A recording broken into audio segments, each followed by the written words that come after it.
Voter থাকেন সেক্ষেত্রে দাঁড়িয়ে তারা ফর্ম 6 জমা করতে পারবেন, কিন্তু সেখানে দাঁড়িয়ে এই যে লেন্দি প্রসেস, এতটা প্রসেসের ক্ষেত্রে সেখানে কি স্বস্তি পাবে ভোটার, সাধারণ ভোটার, নাকি অস্বস্তিতে পড়বেন? আপনার 1 মিনিট সময় শুরু। না, কোনো মতেই স্বস্তিতে পড়বে না, এটা তো আমি আগেই বললাম।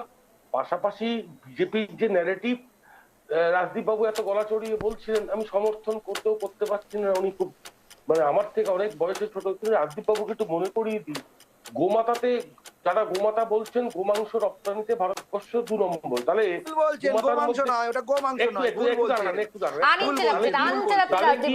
গোমাংসের মধ্যে সনাতনী গোমাংস বা জিহাদি গোমাংসের মধ্যে বিশ্লেষণ করে কি গোমাংস পাঠানো হয়? আমার জানা নেই। রাষ্ট্রবাদী মুসলিম আর জিহাদি মুসলিমের মধ্যে পার্থক্য, বিভেদ কি টেনেছে বিজেপি, আমার জানা নেই।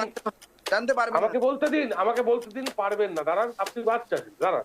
বিষয়টা হচ্ছে, আপনাকে বাচ্চা বলে অবজ্ঞা করছি না, আপনি শিখুন। বিষয়টা হচ্ছে, আজকের দিনে দাঁড়িয়ে বহুত্ববাদের দেশ ভারতবর্ষ, পশ্চিমবঙ্গ তার একটা অঙ্গরাজ্য। আমি সমর্থন করছি এসআইআর কে, আমি বলছি তার পদ্ধতিগত দিক ঠিক করা হোক, কিন্তু মানুষকে বেঁধে নয়। মানুষের জন্য এসআইআর শুনানিতে যারা যাননি তারা যান, তারা ভালোভাবে এসআইআরটাকে বলবৎ করুন। কিন্তু বিজেপিরও এটা দেখা উচিত, এসআইআর যদি একটি অটোনমাস বডি হয়, সেখান থেকে দাঁড়িয়ে বিজেপিরও তার ভুল।